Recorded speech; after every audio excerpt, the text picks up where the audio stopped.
Hi అండి, అందరికీ నమస్కారం. వెల్కమ్ టు అవర్ ఛానల్ తెలుగువారి ముచ్చట్లు. ఈరోజు మనం చెప్పుకునే కథ పేరు దీని పేరు శ్రీరామచంద్రుడు. రచయిత పవన్ కుమార్ గారు. ఓ ఊళ్ళో రాముణ్ణి కొలిచే వెంకట్రావు అనే భక్తుడు ఉండేవాడు. అయితే అతను బంగారం పట్టిన మట్టి అయ్యేది. దాంతో దారిద్రాన్ని అనుభవించేవాడు. ఓ రోజు అతని భార్య అతనికి ఓ సలహా ఇచ్చింది.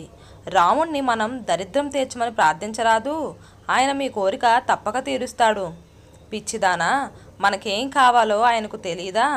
అందుకే నేను ఆయనకు సూచనలు ఇవ్వలేను అని అతను ఒప్పుకోలేదు. ఆ రాత్రి రాముడు అతనికి కలలో కనబడి చెప్పాడు, నీ ఇంట్లోని గూట్లో 6 రూపాయలు ఉన్నాయి కదా, అవి తీసుకొని రేపు సాయంత్రానికల్లా నువ్వు పెద్ద బజారుకెళ్ళు. అక్కడ 6 రూపాయలకి నీకు ఇష్టమైంది ఏది కనబడితే అది కొను, నీకు దరిద్రం తీరుతుంది. ఉదయం నిద్ర లేవగానే తన భార్యకి ఆ కల గురించి చెప్పి అతను సైకిల్ మీద పెద్ద బజారుకు బయలుదేరాడు. ఓ చోట కోలాటం కర్రలు నచ్చి దాని ధరని అడిగాడు. జత 10 రూపాయలు. ఇంకొంచెం ముందుకు సాగాడు.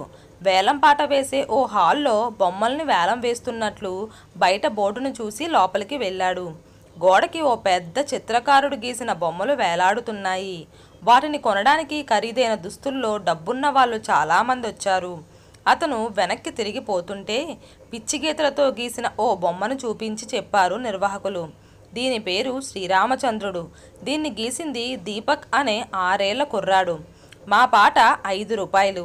చిన్నపిల్లాడు గీసిన ఆ నైపుణ్యం లేని బొమ్మని కొనటానికి ఎవరూ ముందుకు రాలేదు. అసహనంగా పెద్ద చిత్రకారుడి బొమ్మల వేలంపాట మొదలవటం కోసం వారంతా వేచి చూడసాగారు. మొదటిసారి 5 రూపాయలు, రెండవసారి 5 రూపాయలు.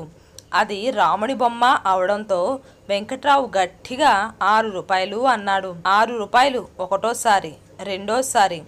దాన్ని కొనటానికి అక్కడున్నవారు ఎవ్వరూ ముందుకు రాకపోవడంతో మూడోసారి అని డబ్బు తీసుకుని ఆ బొమ్మని వేలంపాట నిర్వాహకులు వెంకట్రావుకి ఇచ్చారు. అక్కడున్న వాళ్ళంతా ఆ బొమ్మని కొన్న వెంకట్రావు వంక వింతగా చూశారు. వేలంపాట మొత్తం ముగిసింది అని చెప్పారు నిర్వాహకులు. అదేమిటి, ఇంకా గోడకి వేలాడే ఆ అసలు బొమ్మల్ని వేలం వెయ్యాలిగా అడిగారు కొనడానికి వచ్చిన వాళ్ళు. ఈ బొమ్మల్ని గీసిన చిత్రకారుడు అతని వీలునామాలో ఏం రాశాడో వినండి. అకాల మృత్యువాత పడిన తన కొడుకు గీసిన బొమ్మని మొదటగా 5 రూపాయలతో వేలం వెయ్యాలని, దాన్ని ఎవరు కొంటే వారికి తన గీసిన చిత్రాలన్నింటినీ ఉచితంగా ఇవ్వాలని రాశాడు. కొడుకు గీసిన అసంపూర్ణ చిత్రానికి తన ప్రేమతో ఎంత విలువ చేకూర్చాడు. ఎందుకంటే తండ్రిగా తన కొడుకు గీసిన బొమ్మ మీద అతని ప్రేమ అలాంటిది. కాబట్టి మీరు కోరుకున్న చిత్రాలని మీరు ఇతని నుండి కొనుగోలు చెయ్యండి.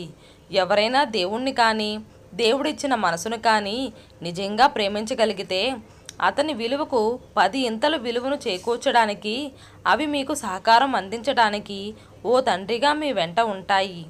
ఆ ప్రేమను పొందగలిగిన వాళ్ళు నిజంగా ధన్యులు.